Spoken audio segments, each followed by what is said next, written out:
Kabanata 2121. Naaliw si Waylan. Ang galing mo. Sabay silang bumaba at nakita ang mayordoma na papasok na may hawak na manok. Nagtataka si Daisy. Anong okasyon? Hindi nagsalita ang mayordomo, ngunit pumasok si Cameron mula sa labas at sinabi sa malakas na boses, walang okasyon. Nasaktan si Wayne at narinig ko na nakakatulong ang manok. Napangiti si Daisy. Napakabait mo sa kanya. Parang casual si Cameron. Mabait ako sa lahat. Hindi alam ni Daisy ang sasabihin. Nag-o-overthink ba siya? Sa gabi, sina Cameron, Daisy, at Waylan ay may chicken soup para sa hapunan, na masarap ang amoy. Inabot ni Cameron ang chicken soup kay Waylan. Ang manok ay nagambag ng kanyang buhay at kakanyahan sa iyo, kaya dapat kang magkaroon ng higit pa nito. Napangiti si Waylan. Salamat. Napatingin si Daisy sa kanila habang kinakagat niya ang tinidor niya, pero bago siya magsalita, inabot ni Cameron sa kanya ang isang mangkok. Marami kang pinagdaanan nitong nakaraang 2 araw, kaya dapat uminom ka pa masyadong. Pilit nang umiti si Daisy. Salamat. Naisip niya na hindi na kailangang tumaya dahil malamang nag-overthought si Sonny. Walang paraan upang pilitin sina Cameron at Waylan na magkasama, kaya pinakamahusay na hayaan ang mga bagay na natural na umunlad. Si Cameron ay nakakakuha ng isang piraso ng manok nang ang kanyang tinidor ay nabangga sa isa pang tinidor. Tumangala siya, at kay Waylan iyon. Hindi inakala ni Waylan na siya ay pupunta para sa parehong piraso, kaya nang pareho nilang binawi ang kanilang mga tinidor, sinabi nila, sige. Ang hangin ay nagyelo sa 1 segundo, at pagkatapos ay kinuha ni Cameron ang piraso. Masyado kang magalang. Ngumiti si Waylan at hindi sumagot. Pinaghihinalaang tumingin si Daisy sa kanila dahil naramdaman niyang may naramdaman siya pagkabalik nila. May nangyari ba sa pagitan nila? Pagkatapos noon ay natitiyak niyang hindi na ito nakapagtataka kahit na may nangyari noong sila lang sa kakahuyan. Makalipas ang 2 araw, umupo si Cameron sa upuan, naghiwa ng mansanas. Nagbabasa ng dyaryo si Sonny nang mabasa niya na nasugatan si Waylan at biglang nagtanong, masama ba ang mga sugat ni Wayne? Huminto siya ngunit hindi tumitingin. Ayos lang. Gumagana pa rin ang braso niya. May naalala siya at nagtaas ng kilay. Bakit ba masyado kang nag-aalala sa kanya? Siya ay matanda na at nasugatan na kasing lubha niya, kaya bakit mas inaalala niya si Waylan? Inilapag ni Sonny ang dyaryo sa isang tabi. Bakit wala akong pakialam sa kanya? Nasaktan siya dahil kasama mo siya. Kung kailangan mong labanan ang mga taong iyon ng mag-isa, sa tingin mo ba ay nakaligtas ka? May mga baril ang mga lalaki. Kahit na siya ang pinakamahusay na manlalaban sa mundo, magagawa ba niyang labanan ang mga bala? Napabuntong hininga si Cameron. Sure, tama ka. Napangisi si Sonny. Dapat mas maganda ang pakikitungo mo sa kanya. Napakaseryoso niya. Nagluto ako ng chicken soup para sa kanya. Hindi pa ba sapat iyon? Tumalikod siya at sinabing, hindi ikaw ang gumawa nito. Inilagay ni Cameron ang hiniwang mansanas sa plato at napaka-curious. Dad, biological kid mo ba talaga ako? Galit na inilibot ni Sonny ang kanyang mga mata at hindi siya pinansin. Siya ay kanyang sariling laman at dugo, ngunit siya ay gayon. Madilim. Kumatok si Mahina. Sir, tumayo si Cameron at lumabas kasama siya. Nakatayo sila sa koridor habang kinuwento sa kanya ni Mahina ang tungkol sa The Serpents. Matapos kumalat ang balita na si Joaquin ay buhay pa at muntik ng patayin ni Manuel, nagkaroon ng hidwaan ang The Serpents dahil may mga taong tutol sa pagiging pinuno ni Manuel. Kabanata 2122. Sinabi ni Cameron sa ilalim ng kanyang baba, si Mateo ba at ang kanyang mga tauhan? Tumango si Mahina. Si Mateo ay pinagkakatiwalaang aide ni Joaquin, at si Joaquin ay lubos na nagtitiwala sa kanya. Matapos lumabas ang balita ng pagpatay kay Joaquin, ayos lang sa kanya na si Florence ang pumalit, ngunit pagkatapos na pumalit si Manuel, nagsimula siyang maghinala sa kanya. Ngumiti si Cameron. Ngayong buhay pa si Joaquin at si Manuel ang nagtangkang pumatay sa kanya, walang paraan na pabayaan ito ni Mateo. Pinagdikit ni Mahina ang kanyang mga lobby at seryosong sinabi, hindi, pero pinatay ni Manuel ang mga taong nagkakalat ng chismis. Ngayon, karamihan sa mga tao sa gang ay hindi nang ahas na labanan siya. Kaya kahit nagplano si Mateo ng kudeta, baka hindi siya sundan ng mga lalaki. Hindi nagsalita si Cameron. Likas ng tao iyon. Kapag ang buhay ng mga tao ay hindi nakataya, maaari lamang silang maghinala at bumangon laban sa sinuman.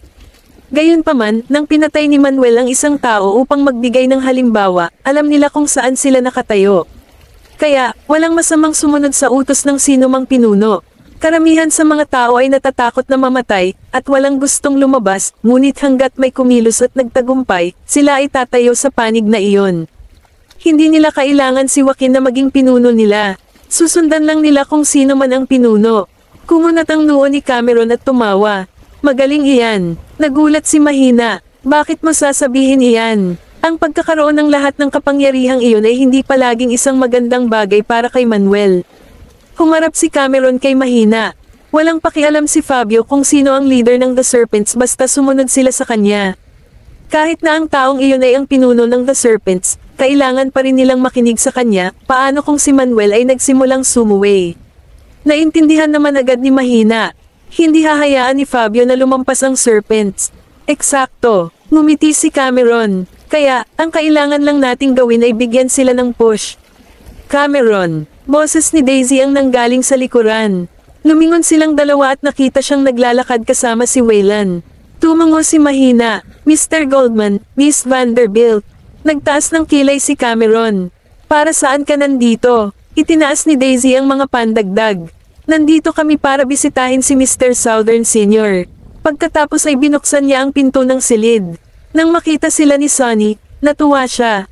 Nandito sina Daisy at Wayne. Hindi mo kailangang magdala ng kahit ano. Napangiti siya. Tinulungan ako ni Wayland na pumili ng mga ito. Hindi mapigilan ni Sonny ang mapangiti. Ibaba mo sila dyan. Kami ay isang pamilya. Salamat sa mga regalo. Si Cameron, na nakatayo sa pintuan, ay naka-cross-arm. Napapikit siya nang marinig ang pamilya. Hindi niya alam na ang kanyang pamilya at ang Goldman ay iisa na ngayon. Biglang tumingin si Mahina kina Cameron at Wayland, pagkatapos ay kay Sonny at kung gaano siya nag-aalaga sa magkapatid na Goldman. Bigla niyang naintindihan. Mamulong siya kay Cameron, aalis na ako. Tumango si Cameron, at umalis na si Mahina. Napuno ng tawa ni Sonny ang silid na para bang isang masayang okasyon ang pagbisita ni na Daisy at Wayland. Tumayo si Cameron sa pintuan. Hindi pa niya nakitang ganito kasaya ang kanyang ama, kahit na kumikita ito ng malaking kapalaran. Tumingin siya kay Wayland. Bakit mahal na mahal kayo ng tatay ko? Kabanata 2123. Nilinggan siya ni Wayland. Bakit mo naman natanong yan? Si Cameron ay mukhang walang magawa. Palagi siyang may nakaplaster ng ngiti sa kanyang mukha simula nang dumating ka.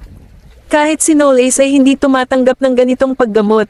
Napangiti si Wayland. Sa tingin ko kasalanan natin. Saglit na nag-isip si Cameron at lumapit sa kanya. Kukunin mo ba ang Southern Clan? Bakit pa kasi pamilya, ang tingin sa kanila ng kanyang ama? Tiningnan ni Wayland kung gaano siya kaseryoso at hindi niya maiwasang mapangiti. Ano sa tingin mo? Ako sa lungguhit. Tumama sa paa niya ang nakabalot na pahayagan, at tumangala siya kay Sonny. Patuloy kang gumagawa ng sarili mong mga pagpapalagay. Walang acquisition. Sa tingin mo ba ay bumabagsak ang pera mula sa langit? Hindi ganoon kadali ang pagkuha. Kinuha ni Cameron ang dyaryo. Ibang-iba ang pakikitungo mo sa kanila, ngumisi si Sonny at mukhang proud. Hindi niya lang maintindihan. Sige, aalis na ako. Ibinigay niya ang papel kay Wayland, saka tumalikod at umalis. Susundan sana siya ni Daisy, ngunit pinigilan siya ni Sonny. Willie, kausapin mo ang batang iyan. Paano niya tayo pinaghihinalaan? Natigilan si Daisy. Naiintindihan niya ang gustong gawin ng matanda. Tumingin si Wayland kay Sonny, tumango, at umalis. Mukhang nag-aalala si Daisy. Iyan ba ay medyo over the board? Hindi alam ni Cameron kung ano ang nasa isip niya. Paano kung mali ang pagkakaintindi niya? Paano nila ito ipapaliwanag? Dinampot ni Sonny ang prasko. Sa tingin mo ba galit ang babae? Hindi siya masyadong maliit na tao. Umupo si Daisy. Paano mo malalaman? Anak ko siya. Siyempre alam ko. Dahan-daang ininom ni Sonny ang kanyang tubig at nagpatuloy. Si Cameron ang laging nasa tabi ko sa buong buhay niya. Hindi ko siya pwedeng itago sa isla habang buhay. Napag-isipan ko na, after everything has ended, kahit hindi pa na-expose ang identity niya, ako na mismo ang gagawa.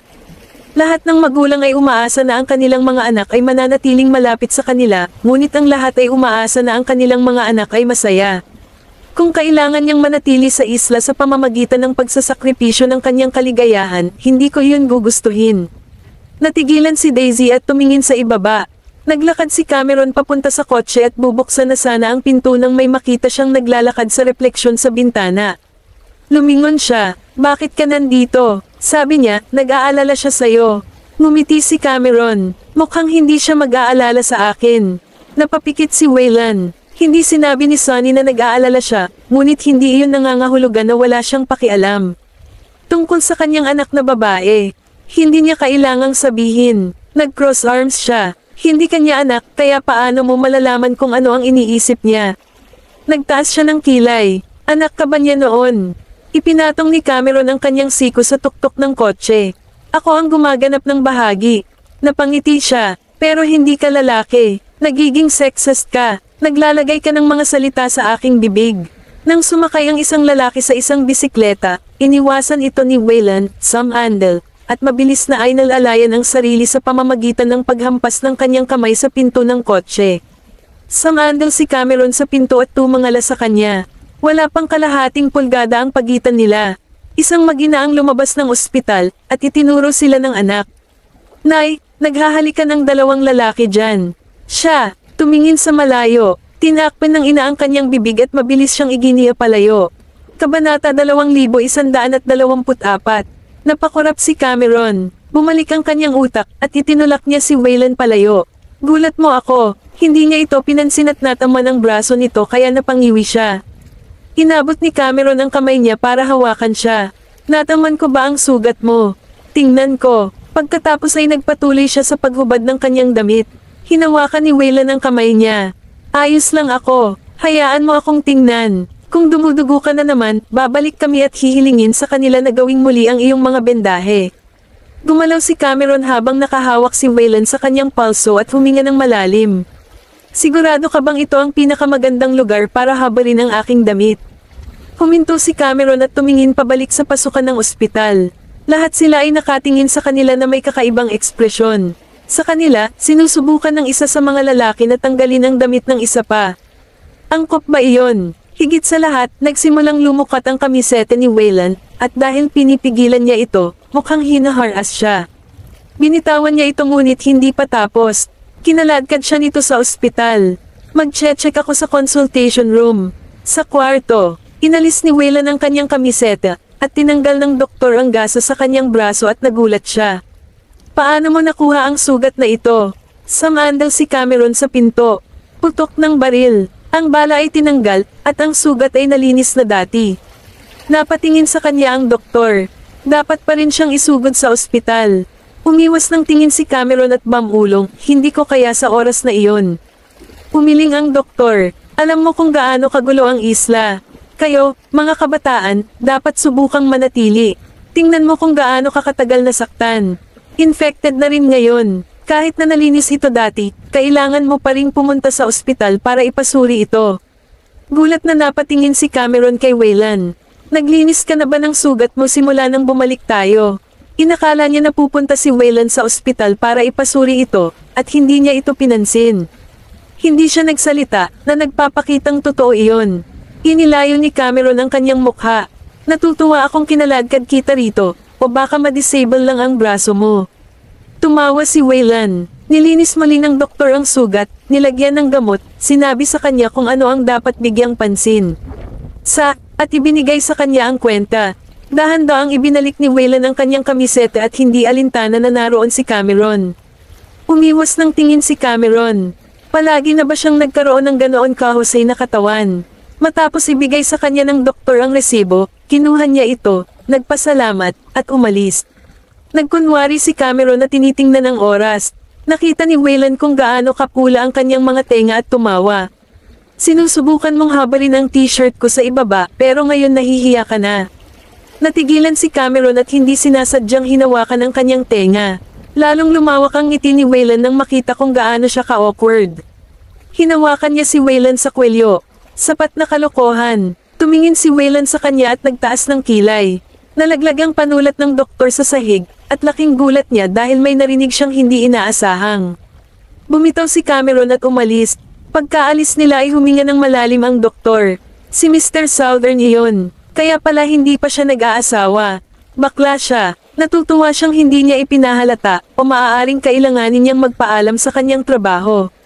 Hindi naging madali ang pagiging doktor sa islang ito. Ilang araw matapos tanggalin ni Sunny ang kanyang tahi, na-discharge na siya.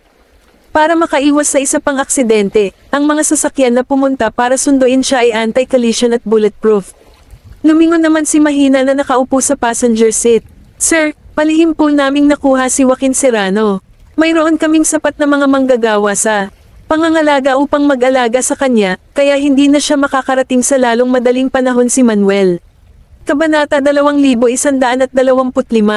Tumango si Sunny. Ayos lang. Paano si Mateo? Sagot ni Mahina. Nasabi ko na kay Mateo. Loyal siya kay Joaquin, kaya hindi niya papansinin ang anumang bagay na may kinalaman sa kanya. Nagtaas ng kilay si Sunny. Paano si Cam? Nag-alinlangan si Mahina, ngunit mas mabuting huwag na lang itong itago. Pumunta siya kay Mr. Puzo. Samantala, nang mabalitaan ni Fabio na sinubukan siyang salubungin ni Cameron, pumikit siya. Bago pa siya makasagot ay may tumabi sa kanya na sobrang ingat. Si Mr. Southern ay kasing tuso ng kanyang matanda. Malamang gusto kanyang makilala para pag-usapan ang The Serpents. Nakuha nila ang hangin na si Joaquin ay buhay pa, ngunit wala silang pakialam kung si Manuel ang nagtangkang pumatay sa kanya. Ngayong nasa ilalim na nila ang The Serpents, kailangang makipagkita sa kanila ang Southern Clan para pag-usapan ito. Hinugot ni Fabio ang kanyang sigarilyo. Pagkatapos ng mahabang paghinto, dinurog niya ang usbong sa ashtray. Nasaan siya? Nasa Parkan siya. Umupo si Cameron sa pangunahing bulwagan ng Parkan Chamber of Commerce. Ang lahat ng naroon ay may mga bantay at nakatayo sa dalawang hanay. Pagpasok ni Fabio, agad na naglakad si Buchanan papunta sa kanya. Mr. Puzo, bigla siyang pumasok kasama ang mga tauhan niya. Kami, itinaas ni Fabio ang kamay para putulin siya at hiniling na umalis sila. Kinuha ni Cameron ang kanyang teacup at pinanood habang naglalakad si Fabio. Umupo si Fabio sa couch sa tapat niya at nagtanong, kamusta si Sunny? Ngumiti si Cameron. Salamat sa pag-aalala mo. Malusog siya. Sabi ni Fabio, nabalitaan ko na nasugatan siya kamakailan. Natutuwa akong ayos lang siya. Tumingin siya sa paligid. Mukhang malaki ang pakialam mo sa tatay ko. Ngumiti siya at sinabing, siya ang pinuno ng The Southern Clan. Siyempre kailangan kong magpapansin. Nagdala ng kettle ang isa sa mga lalaki. Kinuha ni Fabio ang kanyang tasa at dahan-daang humigop. Nagtataka ako kung bakit ka nandito. Dumiretso siya sa punto. Sigurado akong narinig mo na buhay pa si Joaquin Serrano. Napangiti si Fabio at nagpatuloy sa pag-inom ng tsaa. Akala ng mga serpiente ay patay na si Joaquin. Natutuwa akong malaman na natagpuan siyang buhay. Alam ni Cameron kung talagang masaya siya. Ito ay isang katotohanan na ang The Serpents ay bahagi na ngayon ng kanyang gang. Kahit na si Joaquin, gustong bumalik sa ang mga serpent, ito ay depende sa kanyang pagsang-ayon. Hindi madaling paalisan ni Fabio ang barkada. Wala pa siyang ginagawa sa ngayon pero marami siyang alam tungkol sa nangyayari sa Southern Clan. Ibig sabihin kanina pa siya nagmamasid sa malayo. Kung mas malaki ang problema sa pagitan ng The Serpents at ng Southern Clan, mas mabuti para sa kanya. Hindi mahalaga kung paano gustong pabagsakin ni Manuel ang Southern Clan. Hindi man ito ginawa sa sarili niyang paraan, tahimik na papayag si Fabio. Ibinaba ni Cameron ang kanyang tasa at mukhang kalmado. Huwag kang mag-alala, ngayong bahagi na ng gang mo ang The Serpents, hindi na namin sila pinagkakaabalahan. Hindi natin kailangang sayangin ang ating pagsisikap sa isang hindi tapat na aso. Kumunat ang noo ni Fabio at tinaasan siya ng kilay pero hindi ito umimik. Samandal pa siya sa upuan niya. Komportableng posisyon. Nagpunta ako dito para pag-usapan si Manuel. Ibinaba ni Fabio ang kanyang tasa. Pumunta ka ba sa lugar ko para hilingin na ibigay ko siya? Alam niyang umupo si Manuel ng mga killer mula sa Skull Club para patayin si Cameron at alam niya ang lahat ng ginawa niya kamakailan, kaya alam niya kung ano ang ibig sabihin ni Cameron. Kabanata 2126. Hinaplos ni Cameron ang kanyang relo at tumawa. Sa tingin mo ba ay magiging tapat si Manuel sa iyo? Matapat na sagot ni Fabio, hindi ko alam kung magiging loyal siya sa akin o hindi, pero isang bagay na sigurado ako ay wala siyang lakas ng loob na gumawa ng anumang bagay na ligaw sa aking lugar. Oo, tama ka. Kung tutusin, kung maglakas loob siyang gumawa ng kahit anong ligaw, hindi mo na siya gagamitin. Napakunot ang noo ni Fabio na tila nag-iisip sa kanyang pangungusap. Lumalim ang ngiti ni Cameron habang nagpatuloy. Isang subordinate na biglang nakakuha ng kapangyarihang pamahalaan ng isang organisasyon. Sa simula, siya ay dapat na maglingkod sa iyo, ngunit hindi namin alam kung sino ang kanyang pinaglilingkuran. Kung tutusin, sigurado akong hindi ikaw ang nag-utos sa kanya na gawin ang kanyang ginagawa, di ba, Mr. Puzo? Ang kanyang mga salita ay matalas, at ang kapaligiran ay nagyelo. Nagkaroon ng patay na katahimikan sa bulwagan, at walang nang ahas na gumawa ng kahit katiting na ingay. Sumimsim si Fabio sa kanyang tsaa habang lumulubog ang kanyang mukha. Ngayon lang niya napagtanto kung gaano kagaling magsalita ni Cameron. Siya ay may matalas na dila at laging nakakatama sa bullseye. Totoong hindi siya ang nag-utos kay Manuel na gawin ang mga bagay na iyon. Pumayag na lamang siya na si Manuel ang pumalit sa The Serpents dahil magdudulot lamang ng gulo si Florence at masisira ang kanyang mga plano. Matapos kunin ni Manuel ang The Serpents, nagsimula siyang magpakawala ng sunod-sunod na pag-atake sa Southern Clan. Pinahintulutan niya si Manuel na gawin ito dahil nangangailangan siya ng isang taong maaaring panatilihing okupado ang Southern Clan. Kung tutusin, hindi naman masama sa kanya kung mapapanatiling abala ni Manuel ang Southern Clan. Ang kailangan lang niyang gawin ay magmasid mula sa gilid at pagkatapos ay hampasin sa tamang sandali. Makakatipid ito sa kanya ng maraming oras at pagsisikap. Gayunpaman, pagkatapos makinig sa sinabi ni Cameron, hindi niya maiwasang isipin muli ang kanyang mga plano. Ang galing mo talaga maghasik ng Discord, Mr. Southern. Alam ni Cameron na hindi siya ganoon kadaling maniniwala sa kanya, ngunit kumpiyansa siya na malamang na nagsimula siyang magduda kay Manuel. Ngumiti siya at sumagot, hindi ko naman kailangang gawin iyon. Depende sa'yo kung pipiliin mong maniwala sa akin o hindi. Kung hindi ka naniniwala sa akin, wala rin akong magagawa. Dahan-dahan siyang bumangon at idinagdag. Mr. Puzo, laging sinasabi ng mga tao na masusunog din ang mga nanonood ng apoy sa gilid, kaya mas mabuting mag-ingat ka. Isa pa, noong The Serpents pa ang namumuno sa The Commune, kumuha sila ng pera sa amin. Kung willing si Manuel na ibigay ang pera sa iyo, ibig sabihin, loyal siya sa iyo. Kung tutusin, gusto ko ring malaman kung gaano katapat si Manuel. Umalis si Cameron kasama ang kanyang mga tauhan pagkatapos niyang magsalita.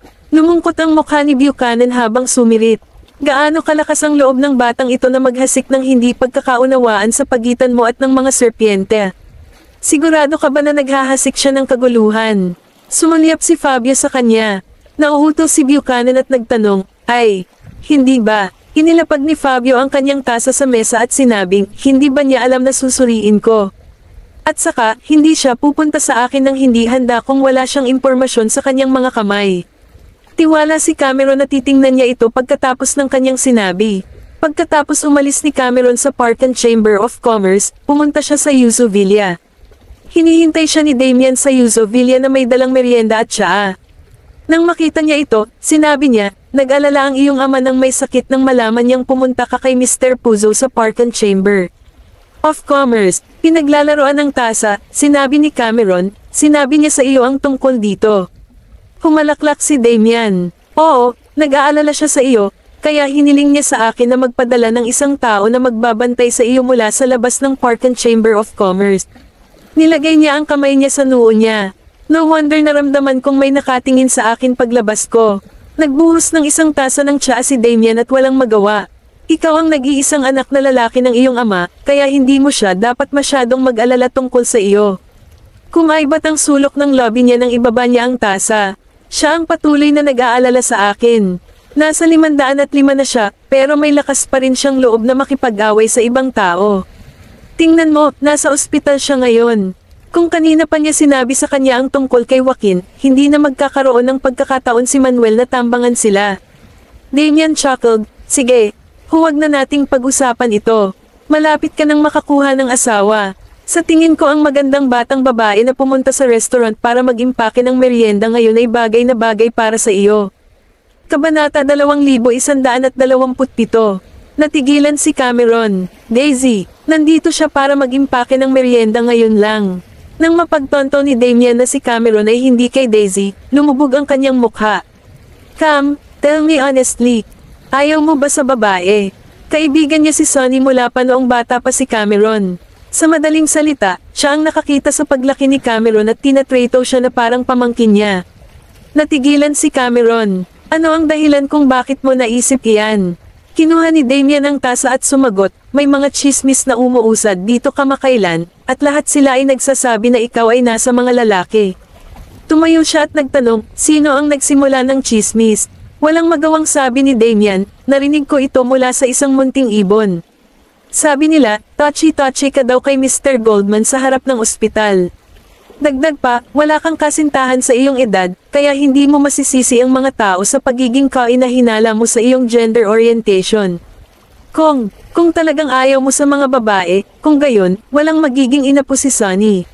Si Sunny ay may isang anak lamang, at kung siya ay tomboy, kung gayon ay wala nang magpapatuloy sa kanilang lahi. Natigilan si Cameron. Hindi niya alam na ang mga chismis na ito ay kumalat mula sa Southern Clan.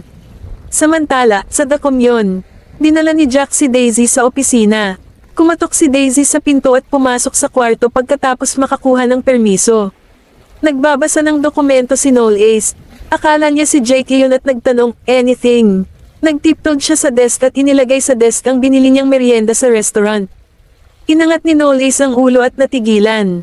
Daisy, tumalikod si Jack at lumabas ng kwarto para sa kanila. She chuckled. Alam kong busy ka, pero hindi kita iistorbahin.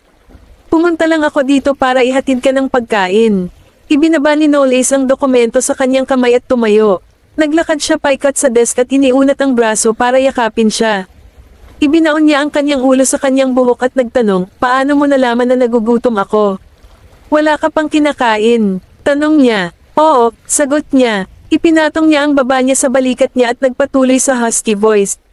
Wala pa akong kinakain simula umaga. Kinaladkad siya ni Daisy sa couch at pilit na pinaupo. Ano, alam mo bang masama yan sa tiyan mo? Ngayon, gusto kong iwan mo na ang ginagawa mo at kumain ka muna. Ngumisi siya. Nang tingnan niya ang mga merienda na dinala nito sa kanya, kinuha niya ang isa at isinubo iyon sa kanyang bibig. Masarap ang lasa. Umupo si Daisy sa gilid at pinanood habang kumakain ng merienda. Binili ko itong mga merienda sa Yuzu Villa. Ang sarap nila, tama ba?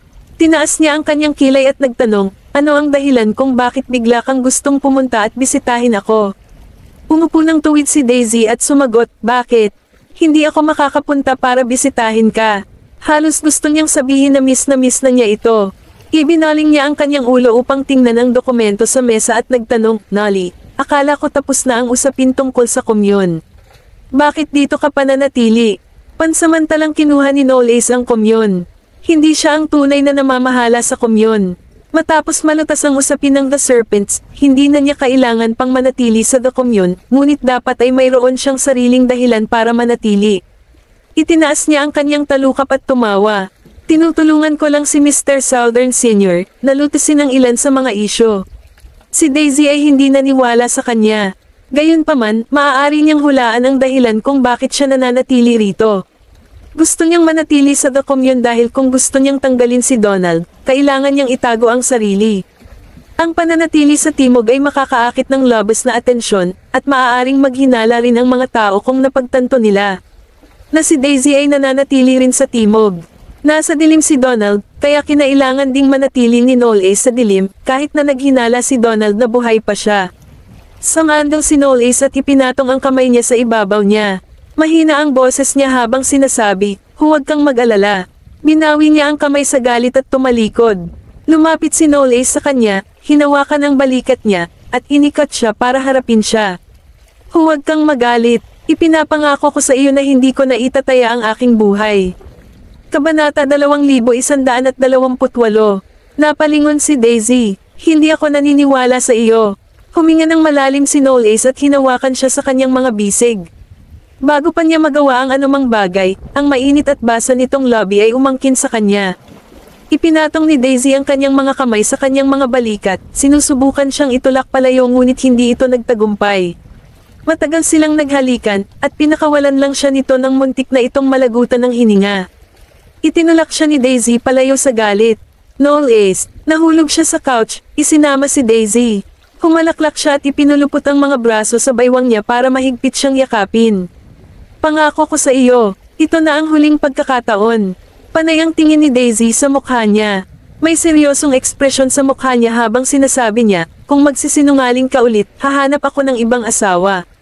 Kahit na sinubukan niyang magmukhang galit, pakiramdam niya ay kaibig-ibig siya. Hindi niya napigilan ang sarili at hinawakan niya ito sa braso. Habang tumatawa siya, sinabi niya, kailangan mo ba akong magpakilala sa iyo? Nagtaas siya ng kilay at nagtanong, talaga? Tandaan na magpakilala ng ilan pa sa akin para mapili ko ang pinakamahusay sa kanila. Kinurot ni Knowles ang pisngi niya. Seryoso ka ba? Itinalak ni Daisy ang kamay niya at napatigilid ang ulo.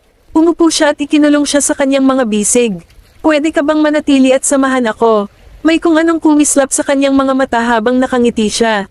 Gusto mo akong manatili? Umupo si Daisy sa ibabaw niya at sumandal. Pinasok niya ang kanyang kamay sa kanyang kamisete sa isang malandi na paraan, at si Knowles ay nanginig. Hinawakan niya ang kanyang kamay, at isang bakas ng pagnanasa ang bumungad sa kanyang mga mata. Itigil mo na. Hindi niya ito pinansin at hinalikan niya ang kanyang Adam's apple. May kung ano sa loob niya na pumutok, at binuhat niya ito sa kanyang katawan, hinawakan ang likod ng ulo nito at idiniin ang labi nito sa labi niya. Itinulak siya ni Daisy sa sopa at tinanggal ang sinturon. Humalaklak si Knowles at sinabing, ano ka ba? Bago niya matapos ang kanyang pangungusap, umatras si Daisy na may hawak na sinturon. Ngayon lang niya napagtanto ang gustong gawin ni Daisy. Iniunat niya ang kanyang braso pasulong. Sinusubukang mahuli siya, ngunit walang pakinabang. Mabilis siyang umatras ng ilang hakbang at tumalon sa pinto. Paglingon niya, humadjajek siya sa kanya at sinabing, ito ang makukuha mo para magalit ako. Halika at kunin mo ako kung kaya mo. Natahimik si Knowles habang pinagmamasdan si Daisy na tumatakbo palayo gamit ang kanyang sinturon. Nilagay niya ang mukha niya sa kamay niya at huminga ng malalim. Napahawak siya sa pagitan ng pagtawa at luha. Tila sa kanya ay naging mas matalino si Daisy sa kanyang likuran. Samantala, sa Southwest District Clubhouse, nakapikit si Fabio na nakahiga sa kama. Wala siyang suot na damit at bath towel lang ang nakapulupot sa bewang niya. Isang babaeng masahista ang nagpahid ng mahahalagang langis sa kanyang likod at nagsimulang magmasahe. Tinaas ni Gail ang kurtina at naglakad papunta sa private room. Mr. Puzo, hindi iminulat ni Fabio ang kanyang mga mata nang sumagot siya, ano ang nahanap mo? Itinaas ni Gail ang kanyang mga talukap at sumagot, totoo na si Manuel ay nakikipag-ugnay sa isang tao sa likod mo. Nang marinig ni Fabio ang kanyang sinabi, minulat niya ang kanyang mga mata at tumingin sa kanya. Sino ito? Walang emosyong sagot ni Gail, ito ay tinatawag na Donald. Biglang umupo si Fabio, at ang babaeng nasa likod niya ay walang ibang pagpipilian kundi ang umatras sa gilid. Madilim ang kanyang ekspresyon habang nagtatanong, Donald. Parang narinig na niya ang pangalan noon. Nag-isip siya sandali at naalala na si Donald ang nakatakas na bilanggo na sumama sa kanya sa Eastern Islands 2 taon na ang nakakaraan. Tumingin siya kay Gail at nagtanong, sigurado ka ba na siya ang kinokontak ni Manuel? Ibinaba ni Gail ang ulo niya at sumagot, hindi ako sigurado noong una, ngunit si Donald ay nananatili sa Iris Hotel, at si Manuel ay ilang beses nang lumalabas-pasok sa Iris Hotel. Bukod dito, narinig ko na ang Southern Clan ay nakumpirma na si Manuel ang gumawa ng mga paglilipat ng pera sa mga account ng The Commune. Maging si Joaquin ay hindi alam ang tungkol dito, kaya kailangang si Manuel ang gumamit ng pera sa likod ng lahat. Kung ibinigay man o hindi ni Manuel ang pera kay Donald, kailangan lang nating alamin kung kayang idora ni Manuel ang pera. Sa ganitong paraan, malalaman din natin kung lihim ba siyang nakikipagtulungan kay Donald o hindi. Tumawa si Fabio, at kumislap ang mga mata niya. Kunin mo si Manuel para sa akin. Samantala, nang mabalitaan ni Manuel na hinahanap siya ni Fabio, naisip niyang sa wakas ay napansin na siya ni Fabio. Kung gusto niyang ganap na makontrol ang The Serpents, kailangan niya ng tulong mula kay Fabio.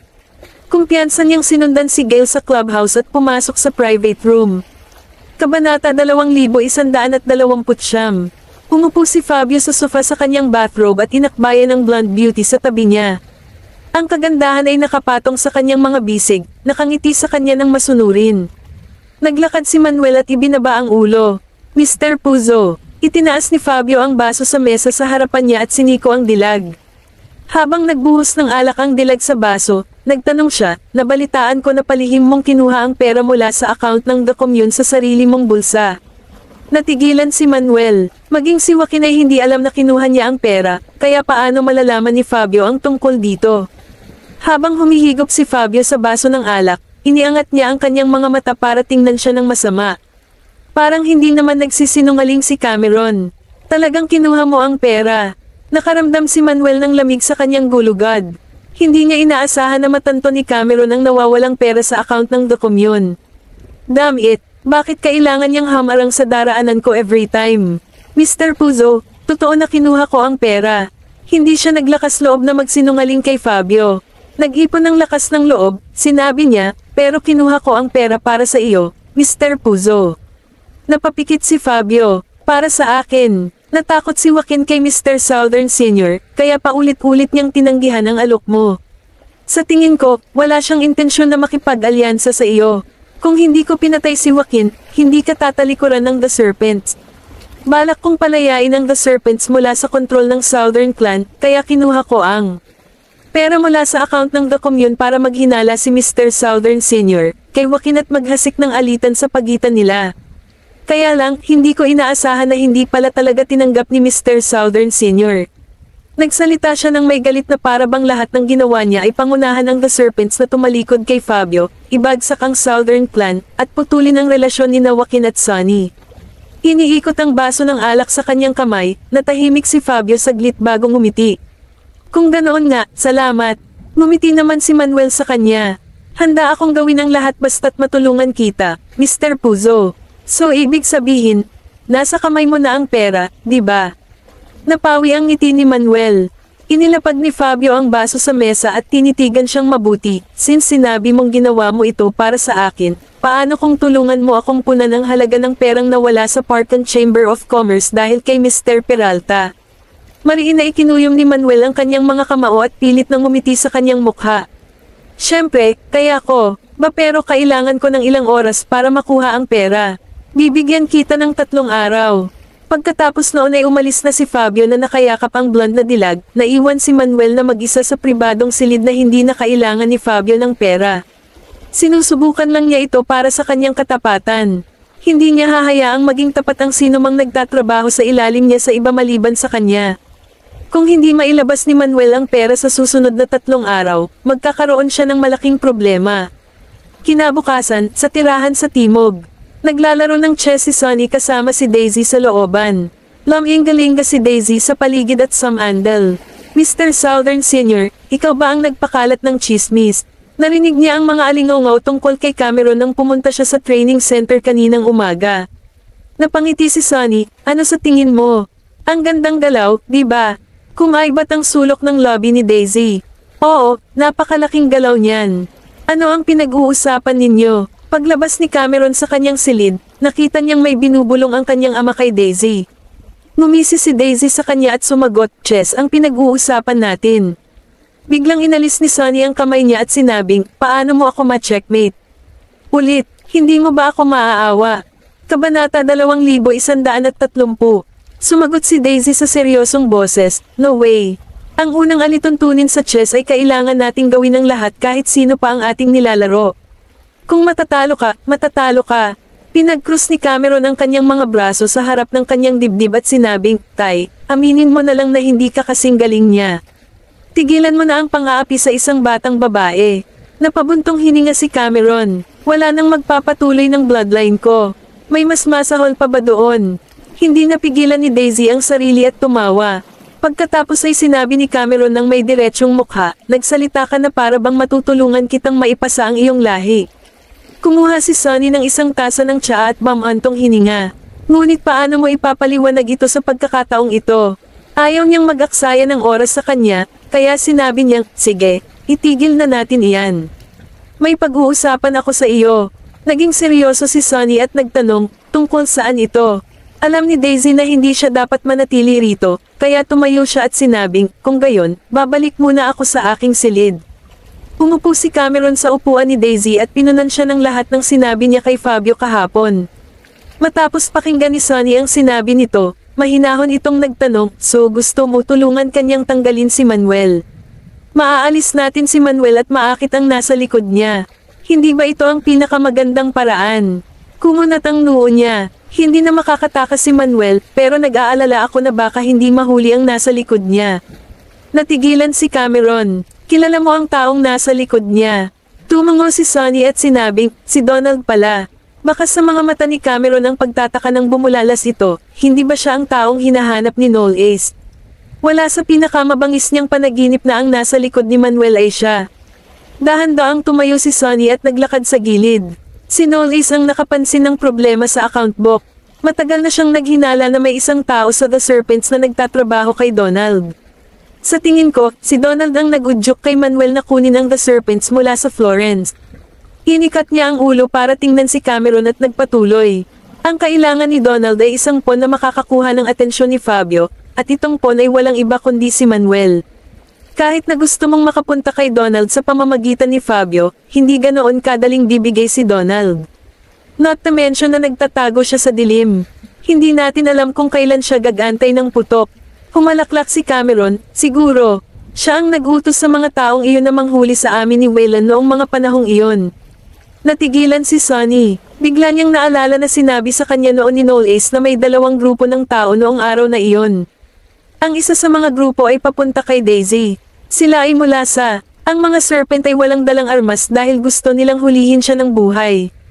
Gayunpaman, sina Cameron at Wayland ay nahaharap sa isang grupo ng mga bawal. Sa madaling salita, hindi sinusubukan ni Manuel na gambalain sila. Sa halip, sabay na kumilos sina Manuel at Donald. Gusto ni Donald na mahuli ni Manuel si Daisy para magamit niya ito para akitin si Knowles. Para naman kay Cameron, gusto niyang alisin siya para itapon sa kaguluhan ang Southern Clan pati na rin para matulungan si Manuel na makuha ang atensyon ni Fabio. Ito ay isang magandang plano na pumatay ng 2 ibon sa isang bato. Pumunta si Manuel sa Iris Hotel para pag-usapan si Donald kung ano ang susunod nilang gagawin. Pagkaalis ni Manuel, lumapit sa kanya si Buchanan mula sa Park and Chamber of Commerce. Inanyayahan ni Donald si Buchanan sa restaurant. Diretso sa punto si Buchanan at sinabing, gusto ni Mr. Puzo na tanungin kita kung nakipag-ugnayan ka kay Manuel ng palihim. Nakangiting sagot niya, bakit? Naman ganoon ang iisipin ni Mr. Puzo. Ilang beses ko palang nakilala si Manuel mula sa The Serpents. Hindi pa kami gaanong nag-uusap. Dahil tumalikod ka kay Mr. Puzo, iminumungkahi kong iwan mo na ang lahat ng iyong pantasya. Alam ni Mr. Puzo ang lahat ng ginawa mo sa Yar Amor, at gusto niyang padalhan kita ng mensahe. Nasa Eastern Islands ka na ngayon, kaya kailangan mong sundin ang mga alituntunin ng mga isla. Sa talino at taktika mo, kung hindi ka magagamit para kay Mr. Puzo, hindi ka niya iingatan. Sana maintindihan mo ito, Mr. Matthews. Pagkatapos niyang magsalita ay umalis na siya kasama ang mga tauhan niya nang hindi na hinintay ang sagot ni Donald. Bumaba ang mukha ni Donald nang hanapin siya ni Manuel, alam niyang nagsimula na siyang maghinala ni Fabio.